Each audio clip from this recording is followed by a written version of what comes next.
Bonjour à toutes et à tous, bienvenue sur le plateau télé de ce salon Business Industrie Lille qui se tient jusqu'à ce soir, jeudi 30 mai, au Lille Grand Palais, au Grand Palais de Lille. Sur ce plateau, j'ai le plaisir d'accueillir des acteurs, des interlocuteurs, des experts de différents sujets touchant aux grands enjeux et aux grandes questions relatifs à l'industrie et à l'industrie dans les Hauts-de-France notamment. Focus dans ce rendez-vous sur le secteur de la plasturgie. Avec, pour inviter, je commence avec vous si vous le voulez bien, Nathalie Raps, déléguée régionale Hauts-de-France de Polivia. On va peut-être, pour commencer, Nathalie, rappeler la place, le poids que pèse la plasturgie dans l'économie des Hauts-de-France. Tout à fait. Déjà, je vous remercie pour l'organisation de ce plateau télé et pour l'organisation de ce salon. Je pense que voilà, c'était déjà une première chose.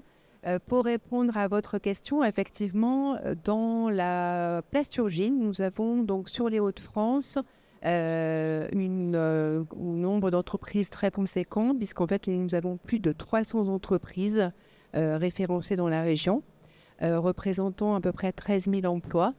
C'est vrai que selon les statistiques, on a effectivement une place, deuxième place de France après la région historique de la plasturgie et des composites qui était l'Auvergne-Rhône-Alpes et qui est toujours d'ailleurs l'Auvergne-Rhône-Alpes. Dans notre région, on a également une spécificité, c'est de rencontrer tout mode de transformation, tout marché et toute taille d'entreprise. On a une région effectivement très diversifiée, où on va effectivement avoir des entreprises qui vont être sur des marchés tels que le bâtiment, l'automobile, l'emballage, la santé, entre autres. Donc nous avons d'ailleurs aujourd'hui deux témoins industriels qui vont pouvoir prendre la parole ensuite. Et donc, pour donner encore quelques chiffres, en moyenne, l'effectif est de 40 personnes. Et nous avons également, et j'aime à le dire, un tiers de femmes dans nos industries de la plasturgie. La filière a pris à bras-le-corps la question de l'environnement, de la décarbonation, comme on dit aujourd'hui. Polivia, dont vous êtes donc la déléguée régionale ici dans les Hauts-de-France, a d'ailleurs réalisé et publié un livre blanc sur ce sujet. Oui, tout à fait. Alors effectivement, ces sujets sont des sujets prioritaires pour nous en tant que filière et pour les industriels. Nous avons donc à ce titre, nous œuvrons en fait à la fois par de l'information, à la fois par des études, à la fois par des conseils sur ces différents domaines. Et j'ai apporté ici effectivement le livre blanc qui a pour titre « Le plastique, l'atout bas carbone ». La plasturgie, une industrie du futur engagée et responsable. Je pense que ça résume bien effectivement les propos. Donc ce livre blanc donne effectivement des informations à la fois quantitatives et qualitatives sur tous ces sujets, à la fois présente en fait la politique de la filière sur les sujets économie circulaire, décarbonation, les différents moyens d'y arriver, les différentes étapes. Nous avons aussi, entre autres, réalisé en fait un ouvrage avec IPC, le Centre technique innovation de la plasturgie et des composites, qui s'intitule également Guide du recyclage et de l'éco-conception des composites. Donc, on a effectivement beaucoup de sujets, beaucoup de débats et beaucoup de travail et de collaboration sur tous ces sujets actuellement. Alors ça, c'est les écrits, c'est les projets, c'est l'état des lieux et les perspectives. Quelles actions la filière a-t-elle entreprise ou a-t-elle commencé à mettre en œuvre en matière d'environnement? Alors on va parler de circularité, d'économie circulaire, de recyclage, de décarbonation des process ou des produits. Complètement. Alors en fait, vous savez que dans le cadre en fait de la réglementation, je fais notamment référence à la loi AGEC, aux filières REP. Nous avons donc un certain nombre d'actions au niveau des entreprises pour accompagner les entreprises dans l'incorporation de matières premières recyclées. Ouais. Nous avons également, donc ça c'est sur le plan, je dirais, technique et économique. Nous avons également une mise en valeur de cet engagement dans l'incorporation de matières recyclées par la promotion de labels, notamment le label MORE, qui est un label européen proposé par UPC et les différentes fédérations européennes. Nous avons également mis en place avec IPC et le LNE une certification de taux d'incorporation de matières premières recyclées. Donc voilà déjà des éléments concrets en fait que l'on peut déjà exprimer. Sinon, dans la partie décarbonation, pour ce qui est un autre sujet également, on a différentes actions qui visent notamment à l'allègement des pièces, à l'allongement de la durée de vie de produits, donc inciter les entreprises en fait à travailler sur ces thématiques-là. Nous avons également de l'information et des conseils pour favoriser les énergies vertes. Nous œuvrons aussi dans le cadre de la sobriété énergétique avec des partenaires spécialisés aussi dans ce secteur. Et donc, voilà, beaucoup d'actions au quotidien que nous travaillons avec les entreprises adhérentes au niveau des directions de production, des directions qualité, RSE, etc. Les entreprises qui sont à l'écoute, qui sont sensibilisées, qui sont sensibles à ce sujet et qui sont plutôt aujourd'hui en demande, effectivement, de faire et de faire plus. Carrément, en fait, à chaque fois qu'on rencontre des entreprises, c'est vrai que ce sont des sujets qui reviennent très régulièrement parce que les entreprises sont volontaires pour s'impliquer sur ces sujets. Elles le font aussi par application aussi de la réglementation finalement qui évolue dans ce sens fortement. Et je pense que c'est une demande de toute façon, une attente que nous partageons tous à titre professionnel et même à titre personnel. À titre individuel, je pense. On parle aussi de ces sujets dans le cadre des recrutements. Parce qu'une entreprise qui recrute, bon, sachez qu'effectivement, beaucoup d'entreprises en plasturgie recrutent très régulièrement. Moi, toutes les semaines, je recense des postes à pourvoir en plasturgie dans toutes les Hauts-de-France, quels que soient les secteurs, que ce soit en production, en bureau d'études, en qualité, notamment. Et donc, les candidats sont sensibles effectivement à la politique économie circulaire, décarbonation, RSE. Sont des points positifs en fait à montrer aussi en tant qu'employeur. Je précise aussi d'ailleurs, je pense que c'est un point qui peut vous intéresser, en tant qu'organisme de branche de la plasturgie, Polyvia Formation propose également des formations initiales liées au recyclage et à l'éco-conception, ainsi que des formations continues sur les matières premières recyclées, sur la transformation de ces matières, sur l'économie circulaire également. Donc vraiment, voilà, pour répondre à votre question, on est vraiment sur des sujets hyper importants et actuels. Merci pour ces éléments de contexte. Vous parliez des entreprises engagées sur ces questions-là. Nous en avons 2 qui sont représentées sur ce plateau. Je commence avec vous, Rémi Guigrand. Vous êtes dirigeant de Simorgue Plastique, un groupe de plasturgie spécialiste de l'injection qui dispose d'un site de production à Compiègne. 70 salariés au total, 9 millions d'euros de chiffre d'affaires. Votre métier, votre spécialité, quelle est-elle ? Donc notre spécialité, c'est l'injection. Ça consiste à injecter du plastique liquéfié dans un moule en acier pour faire une pièce. Autour de vous, vous avez beaucoup de pièces injectées. Il y en a dans les voitures, il y en a dans l'électroménager, il y en a vraiment partout. Le plastique fait partie de nos vies. Il fait partie de nos vies. Il est irremplaçable dans bien des usages. Oui. Et pourtant, ça n'empêche pas de réfléchir sur sa composition, la manière de le fabriquer et sa capacité de recyclage. Comment vous vous êtes emparé de cette question chez Simorgue ? Alors, il y a plusieurs aspects. Il y a l'aspect process que vous aviez mentionné tout à l'heure. Effectivement, c'est comment produire la même chose en abaissant notre empreinte carbone et en particulier en diminuant la consommation énergétique. Donc là, il y a plusieurs leviers sur lesquels on peut agir en termes de process.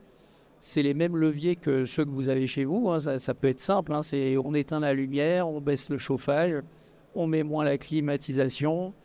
Là, au lieu de chauffer avec des vieux radiateurs électriques, on met des pompes à chaleur, etc. Donc ça, c'est du classique. Et puis après, plus particulièrement à notre process d'injection, on peut investir dans des machines. On investit dans des machines plus performantes qui consomment moins d'énergie. On utilise le froid du dehors pour refroidir les moules. Donc on a des groupes froids qui sont plus verts, qui consomment moins. Voilà, on remplace les ampoules par des LED. Et puis aussi, on fait attention au comportement. Entre le comportemental et le technologique, vous diriez que l'un ne va pas sans l'autre. Enfin, il faut les deux aujourd'hui pour avancer. Le comportement, c'est le plus facile à mettre en place au début. Donc, effectivement, vous modifiez le comportement, vous obtenez assez vite 10% de baisse, en gros. Par contre, ensuite, vous êtes bloqué, le comportement ne suffit plus. Et c'est là où il faut passer à l'investissement. Pour une entreprise comme la vôtre, ce sont des investissements importants que vous menez sur vos... Vous avez 3 sites, je crois, en France. Oui, par an, c'est à peu près 300-400 000 euros d'investissement. Ce n'est pas que des investissements pour réduire la facture d'électricité. C'est aussi du renouvellement, de l'amélioration de la technologie. Mais on en profite, on va dire aussi, pour faire que ce soit plus efficient du point de vue énergétique. Alors ça touche au process, la fabrication et aux locaux. Le produit lui-même, comment évolue-t-il chez vous ? Alors le produit, donc effectivement le plastique, ça a une empreinte carbone qui est pas bonne. C'est un dérivé du pétrole. Donc ensuite, il y a différents aspects. Il y a l'aspect recyclage. Donc là, on a investi également dans notre capacité de recyclage en interne. Donc quand vous produisez, vous avez des bouts de plastique qui ne sont pas utilisables et qui ne sont pas propres à la pièce. Donc là, vous recyclez en interne. Donc on a beaucoup investi donc concrètement, c'est des broyeurs, des choses qui nous permettent d'améliorer la qualité du broyage et qu'on peut réutiliser. Et puis la deuxième partie, c'est l'utilisation de matières recyclées. Intégrées dans le intégrées dans la pièce. Donc là, l'offre se développe quand même beaucoup sur la matière recyclée, mais on ne peut pas tout faire en recyclé. Donc on discute aussi avec nos clients, on essaye de promouvoir la matière recyclée. On a une demande aussi de nos clients. Donc c'est tout l'écosystème qui réfléchit à faire qu'on utilise moins de plastique vierge et qu'on augmente la part de matière recyclée. Donc par exemple, on est labellisé MORE, le label MORE dont Madame Krams a parlé. Voilà. Et donc on essaye d'augmenter notre part de recyclé. Et puis parallèlement, on a lancé un bilan carbone. Donc ça veut dire qu'on calcule notre empreinte carbone et derrière, on a des actions, on a un plan d'action en fait pour essayer de la réduire. Jusqu'on peut aller dans le recyclage, dans l'insertion de plastique recyclé dans les pièces. Est-ce que techniquement, aujourd'hui, c'est mûr? Ça permet de produire des produits d'aussi bonne qualité et aussi fiables? Et est-ce que les clients sont demandeurs et prêts à accepter ces produits? Oui, alors il y a deux aspects. Techniquement, on ne peut pas tout faire en rebroyer. On perd quand même de certaines caractéristiques techniques du plastique. Par exemple, l'aspect, voilà, si vous mettez du rebroyé, vous n'avez pas un beau tableau de bord d'une belle voiture. Encore que la technologie évolue, mais ce n'est pas encore prêt. Donc vous avez quand même un plafond de verre sur le taux de recyclé que vous pouvez utiliser. Oui. Aujourd'hui, nous, on est autour de 10-15%. De matière recyclée sur l'ensemble du tonnage que l'on transforme annuellement. Et c'est difficile d'aller au-delà pour l'instant, en tout cas, ou très progressivement. Alors voilà, oui, ça va être progressif parce qu'il faut que la technologie aussi de fourniture de matière recyclée progresse. Il y a les filières, tout commence dans la poubelle jaune. Tout commence dans le ferrailleur qui récupère les vieilles voitures. Voilà comment on traite les déchets qui sortent de... Donc c'est vraiment tout un écosystème. Merci pour ce premier témoignage. On va voir comment ça se passe du côté de chez Distriplast. Vous êtes ingénieur commercial, Anthony Olivier. Distriplast basé à Dunkerque, 80 collaborateurs. Vous appartenez au groupe Beaulieu, spécialiste de la transformation plastique. Vos métiers, vos activités, quels sont-ils ? Alors bonjour, on est essentiellement fabricant de PP alvéolaires qu'on retrouve dans 3 secteurs d'activité, qu'on peut retrouver dans la communication, les panneaux de communication extérieure, dans le bâtiment, la protection des chantiers sur les revêtements de sol, etc. Et dans le packaging industriel, protection pour l'agroalimentaire ou pour toute industrie, des emballages réutilisables et autres. Comment vous abordez cette question? Où vous en êtes-vous dans cette question du recyclage? Alors c'est un produit, le PP alvéolaire, qui est entièrement recyclable. D'ailleurs, tous les déchets de l'entreprise sont recyclés en interne avec une unité de recyclage et réinjectés directement dans nos lignes d'extrusion. Et ensuite, c'est un produit 100% recyclable et pour lequel on utilise beaucoup de recyclés. On arrive à utiliser jusqu'à 60% de recyclés sur des produits simples. D'accord. Chez vous, ça peut monter à 60%? Ça peut monter à 60%. On étudie bien entendu des faisabilités pour aller encore plus loin. Mais aujourd'hui, on arrive déjà à aller jusqu'à 60%. Ouais. Parce que techniquement, c'est possible par rapport à ce qu'expliquait Rémi dans certains secteurs d'activité. La problématique en fait particulière quand on réinjecte des recyclés, c'est qu'on va baisser, hein, comme le disait tout à l'heure monsieur, on va baisser les propriétés mécaniques que peuvent amener le PP vierge. Donc on va se limiter sur certains secteurs, certains produits, bien qu'aujourd'hui on a des recyclés qui sont de bonne qualité, on arrive à avoir des sources d'approvisionnement très fiables qui vont nous permettre de pouvoir techniquement à aller sur des secteurs d'activité type d'emballage réutilisable en incorporant des recyclés également. Alors ça c'est intéressant, l'emballage réutilisable à la différence du carton. Parce que c'est ça. Votre ennemi en l'occurrence chez certains de vos clients c'est le carton, donc quand exactement. Une fois et qu'on jette. Alors en fait, il y en a beaucoup de grands industriels aujourd'hui qui nous consultent dans la mesure où ils ont, depuis des années, on a fait plastic bashing, on est passé sur de l'emballage en carton. Et aujourd'hui, ces grands industriels qui ont fait la chasse au plastique pendant des années reviennent nous voir en nous demandant, écoutez, on a un problème, c'est que le carton, on le jette, ça coûte cher, de plus en plus cher, ça prend de la place. Et donc on souhaiterait avoir la même chose, mais réutilisable. Et donc là, et avec un plastique plus vert. Et avec un plastique plus vert, un plastique qui est surtout qui se transforme de la même manière que le carton. On utilise les mêmes machines de transformation. On va pouvoir faire exactement, donc ça change strictement rien pour l'industriel. Oui. Il a le même produit, mais qu'il peut réemployer. Alors là, on a parlé du produit. Même chose en ce qui concerne le process. Votre usine, quels sont les sujets sur lesquels vous travaillez pour réduire votre impact environnemental dans cette entreprise? Alors déjà, il y a chez Distriplast et chez Beaulieu, le groupe, on a une vision environnementale qui est majeure, qui est de réduire de 50% l'empreinte carbone d'ici 2030. Ça, c'est l'axe majeur du groupe.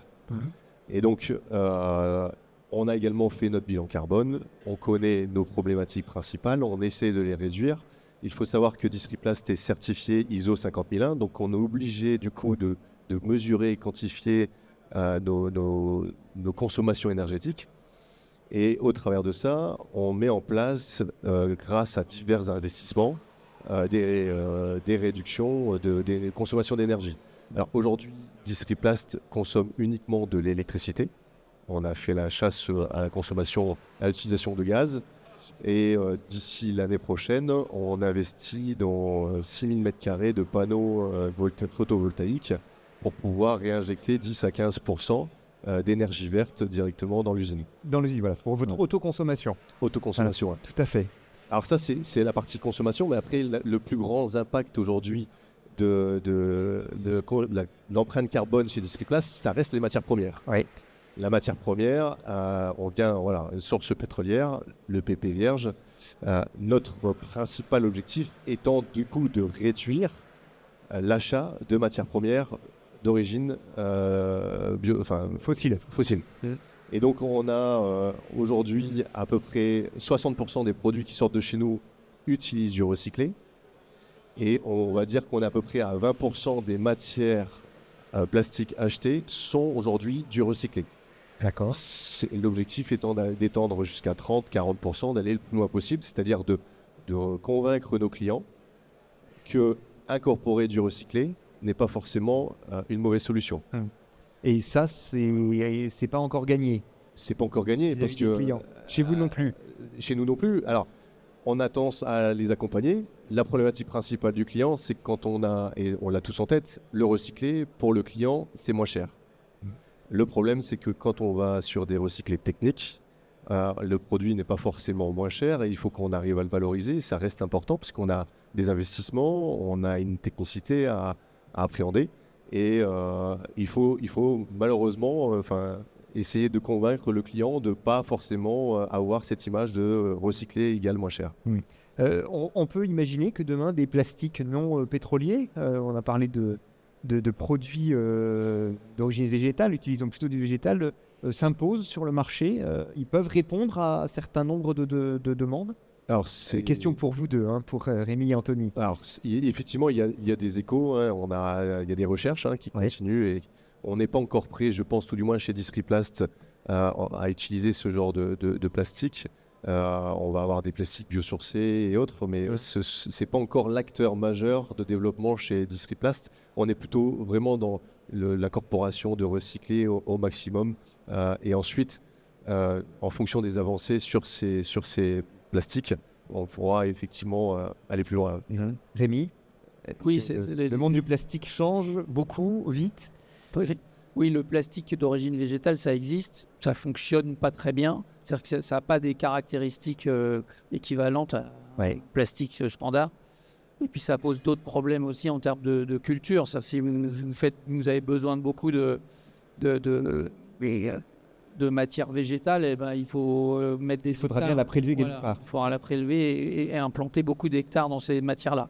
Mais bon, c'est une piste parmi d'autres. Il n'y a pas de solution unique en fait. Dans tout ça, hein. Il y a plein de pistes et au final, ça marchera. Le monde de la plasturgie, Nathalie, il évolue. On le voit à travers ces deux exemples-là. D'une part des problématiques, d'autre part des solutions techniques aussi qui se mettent en place, qui se développent. Qui apportent la preuve de leur efficacité. La clé de tout ça, elle est dans la diversité des solutions. Oui, effectivement, pour rebondir sur la question liée aux matières naturelles biosourcées, c'est vrai qu'il existe certaines matières issues, par exemple, du lait, issues de la peau d'écrevisse, etc. Mais en fait, c'est vrai que ça reste des solutions minoritaires. Je ne pense pas qu'on puisse... a priori... À l'heure actuelle, on ne peut pas dire qu'un jour, on passera majoritairement à des matières biosourcées à l'état actuel de la recherche et de l'art, on va dire. Et c'est vrai que ça peut répondre. J'ai le cas, je peux vous citer un cas, par exemple, de tis de golf qui sont faits en fait, à partir de matières biosourcées, ce qui veut dire que les tis restants en fait, dans le green en fait, se dégradent naturellement. C'est vrai que là, ça a effectivement une application tout à fait adaptée. Pour vous citer un seul cas.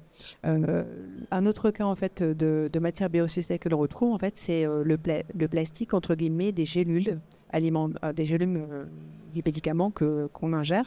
Donc en fait, c'est du plastique biosourcé également. Donc voilà, là la filière, les centres de recherche, le centre technique que vous évoquiez tout à l'heure, le CTI, travaille sur ces matériaux qui parfois peuvent apporter une réponse. Totalement. En fait, c'est un centre effectivement qui a été voué à faire de la recherche à la fois collective et à la fois individuelle sur la plasturgie et les composites au stade matériaux, au stade mode de transformation, au stade également post-transformation.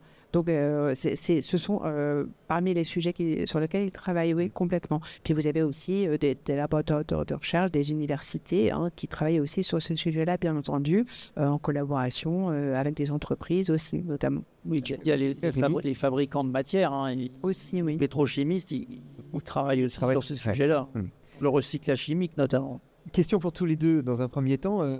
Qu'est-ce qui vous aiguillonne, vous stimule le plus vos entreprises respectives dans cette recherche de la réduction de l'impact environnemental? C'est la prise de conscience de l'environnement, c'est une question relative au coût, à l'image de l'entreprise, ou tout simplement, est-ce que vous n'avez pas été aussi quelque part un peu aiguillonné par ce plastic bashing que vous évoquiez tout à l'heure, Anthony? On est passé de l'époque où le plastique est fantastique à une époque où effectivement le plastique a été bien décrié, alors même que c'est un objet du quotidien. Ça vous a aussi poussé à réagir dans vos entreprises respectives? Rémi, Anthony? Oui, c'est sûr, c'est un peu tout ce que vous avez dit. D'abord, en tant que citoyen, on a un problème, on a tous le même problème, donc il faut s'atteler au problème. Après, en tant qu'industriel, oui, il y a un écosystème. Et donc l'écosystème, il y a les clients qui sont aussi intéressés à cette problématique, donc qui nous demandent de faire des choses. Donc ça nous pousse effectivement à évoluer. Donc il y a l'aspect économique aussi, mais il y a des matières recyclées qui sont quand même moins chères, donc ça permet d'être plus compétitif. Donc c'est un peu l'ensemble de ces éléments, l'élément prix, l'élément sociétal. Et l'élément marketing de l'image. Madame Raps a évoqué aussi l'aspect employé recrutement, l'attractivité de l'entreprise. Donc c'est tous ces éléments-là qui sont importants pour nous. Aujourd'hui, chez vous, chez Distriplast, c'est un élément de communication et d'image qui est vraiment important. Alors oui, c'est ce que je disais tout à l'heure sur la vision du groupe, hein, c'est de réduire vraiment l'empreinte carbone du groupe dans les années futures. Donc c'est vraiment une volonté d'apporter quelque chose dans le futur. Et après c'est aussi surtout un accompagnement de nos clients. Clairement, aujourd'hui, nos clients ont tous un peu la même vision environnementale qu'on peut avoir aujourd'hui et souhaitent et réellement recherchent des solutions pour avoir une empreinte carbone réduite. Et donc là, on les accompagne. Nathalie Raps, pour terminer, on travaille encore sur quoi aujourd'hui? Quels sont les sujets sur lesquels il y a matière à progrès, sur lesquels voilà, il faut qu'on avance? Beaucoup de sujets. Alors, en vous entendant parler tout à l'heure, je voulais aussi vous dire que par rapport à cet aspect positionnement de la plasturgie, on lance justement une campagne au niveau de Polivia sur les matières. Et donc, cette campagne s'appelle Matière A. Donc, vous allez pouvoir voir cette campagne à la fois sur les réseaux sociaux et à la fois en affichage dans les entreprises, au niveau des partenaires. Et donc, c'est matière à former, matière à s'épanouir, matière à innover, matière à transformer. Matière à 3 petits points. Voilà, c'est ça, tout à fait. Donc, en fait, c'est vraiment le thème de la campagne parce que c'est vrai que la plasturgie, c'est la transformation de matière, hein, puisque je rappelle quand même que des matières plastiques, il y en a des centaines, voire des milliers plutôt d'ailleurs. Des modes de transformation, je pense que si on fait le calcul de tous nos modes de transformation différents, on doit être à 25 modes de transformation différents à peu près. Donc, ce qui veut dire, voilà, l'étendue, la diversité. Donc, moi, c'est vrai qu'à titre personnel, je peux dire que je travaille auprès de la plasturgie depuis 1986 maintenant. J'ai eu l'occasion de travailler dans différentes entreprises, donc j'ai vu les évolutions. Vous avez monté le sujet aussi. Voilà, j'ai vu les évolutions sur les matières. Il y en a encore tous les jours. Hein. Tout à l'heure, je discutais avec une entreprise qui m'expliquait les innovations qu'elle a faites au niveau des matières par rapport au marquage. On a des évolutions sur les outils de production. Les presses à injecter dont on parlait tout à l'heure sont des presses par exemple électriques ou hybrides, donc qui consomment moins. On a des évolutions aussi sur la conception, tout ce qui est éco-conception. On va dans le sens de la réduction des épaisseurs, dans le sens du monomatière, dans le sens de faciliter le recyclage. Donc on a beaucoup de sujets sur la table. C'est un secteur qui évolue en permanence et il n'a pas fini d'évoluer. Là. Merci beaucoup. Nathalie Raps, déléguée régionale Polivia pour les Hauts-de-France. Rémi Guigrand, dirigeant de Simorg Plastique, et Anthony Olivier, ingénieur commercial chez Distriplast. Merci pour vos témoignages autour de ce secteur d'activité, donc la plasturgie, qui a pris à bras le corps les questions relatives à la décarbonation. Bonne journée, bon salon.